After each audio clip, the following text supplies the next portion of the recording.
Oke, assalamualaikum warahmatullahi wabarakatuh. Perkenalkan, nama saya Iqbal Al-Nazrullah dengan NIM 05211334, jurusan Sistem Informasi Fakultas Sains dan Teknologi UPBJJ Bandung. Di sini saya akan mempraktikkan praktikum tugas 3 mata kuliah basis data. Dalam tugas 3 ini terdapat 2 butir soal, yaitu melakukan praktikum transaksi dan melakukan praktikum basis data terdistribusi. Oke. Dalam video ini saya akan mempraktikkan praktikum transaksi terlebih dahulu. Lalu di soal ditujukan bahwa praktikum mengacu pada panduan praktikum yang tersedia dari e-learning dan BMP basis data.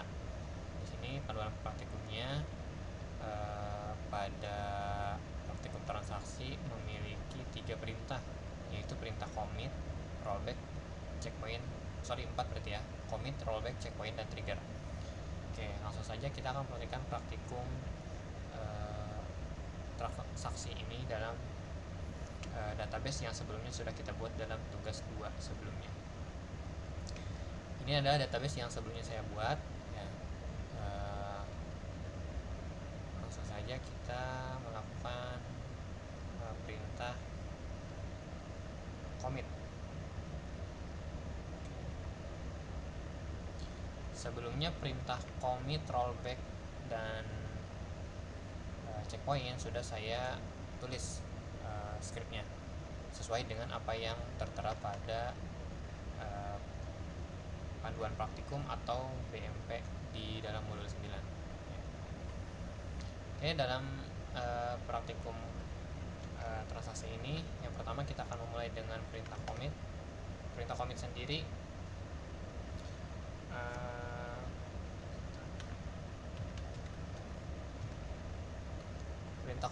adalah perintah untuk mengubah data ya, mengubah data lalu menambahkan data ke dalam database. Di sini database yang saya tambahkan yaitu data pada pasien ya.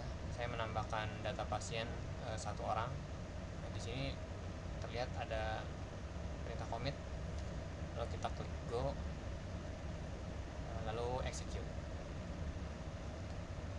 Maka sebelumnya yang pasien dimana cuma ada 7 orang, saya tambahkan menjadi 8, menambahkan 1 orang ya, menambahkan pasien Iqbal dengan ID pasien 208, laki-laki dan berasal dari Indramayu. Itu sesuai dengan apa yang tertera pada perintah commit ini. Oke, selanjutnya yaitu perintah rollback ya. Rollback ini berfungsi untuk kalau diartikan berarti sebenarnya mengembalikan ya rollback itu. Namun dalam perintah ini juga intinya sama saja, mengembalikan, akan tetapi yang dimaksud dengan mengembalikan adalah mengembalikan semua perintah yang sudah kita tulis menjadi tidak jadi istilahnya ya. Jadi misalkan di sini saya update pasien ya, di sini update pasien, namanya diganti dengan Imam, lalu saya tambahkan rollback, lalu di sini ditambahkan juga commit untuk menambahkan data rollback ini ke dalam database.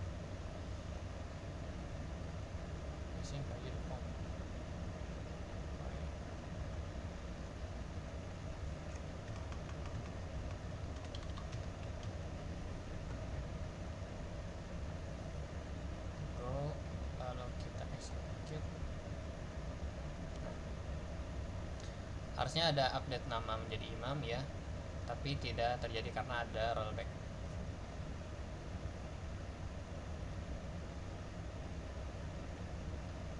Berbeda dengan misalkan kita hapus rollbacknya di sini, misalkan rollbacknya dihapus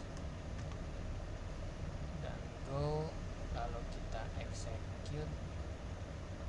Nah, maka si pasien Iqbal itu berubah menjadi Imam karena tadi di sini rollbacknya saya hapus ya.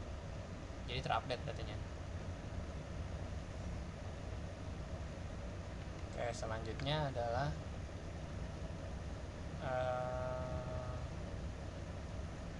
checkpoint. Sini script checkpoint cukup banyak, berbeda dengan tadi commit dan rollback. Nanti saya akan jelaskan perbedaannya.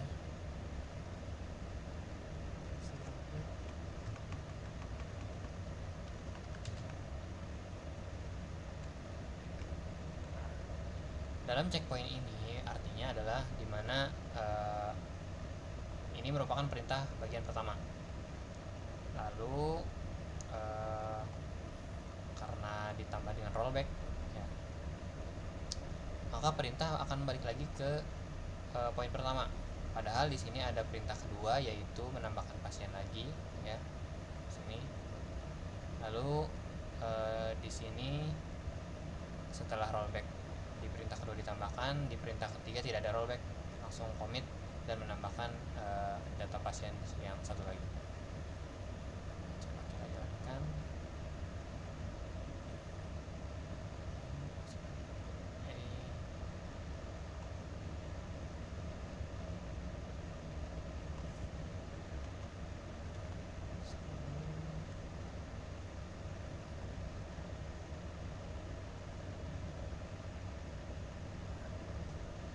Di sini Jamal dan Kamila tertambahkan namanya, ya, datanya terinput dalam data pasien karena pada perintah checkpoint ini, dimana pada perintah Kamila, pada perintah menambahkan data pasien Kamila tidak ada rollback.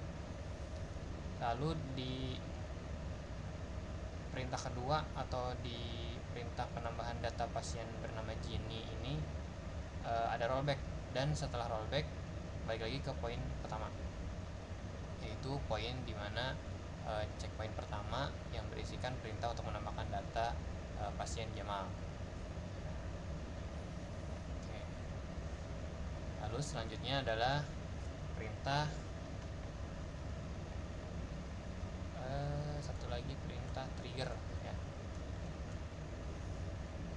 Nah, trigger. Pada perintah trigger ini di dalam buku panduan diharuskan kita menambahkan dua tabel lagi, yaitu tabel obat yang sudah saya buat seperti ini dan tabel transaksi obat, nah, seperti ini, dimana di desainnya tabel obat ini mempunyai relasi ID obat dengan ID obat pada tabel transaksi obat, dan di transaksi obat ada data ID pasien mempunyai relasi juga dengan pasien. Nah, lalu di sini kita akan coba kira-kira misalkan kita melakukan transaksi untuk membeli si obat ini, ya, yang sebelumnya sudah saya tambahkan sesuai dengan apa yang ada dalam buku panduan. Apakah berkurang atau tidak si stoknya yang terdapat di data obat, di data tabel obat. Oke, dalam transaksi obat kita melakukan transaksi dengan menambahkan misalkan ID transaksinya 1, lalu kita pilih pasien bernama Galuh, misalkan. Galuh melakukan transaksi pada obat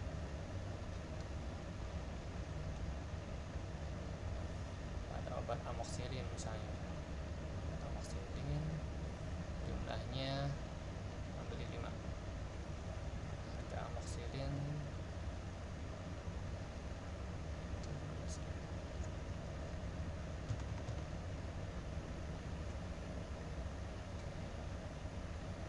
lalu sudah membeli obat dan kita coba lihat di stoknya amoxicillin apakah berkurang atau tidak, ya. Di sini tertera berkurang, yang harusnya awalnya 20 dibeli oleh Galuh 5 stoknya, jadi berkurang 15.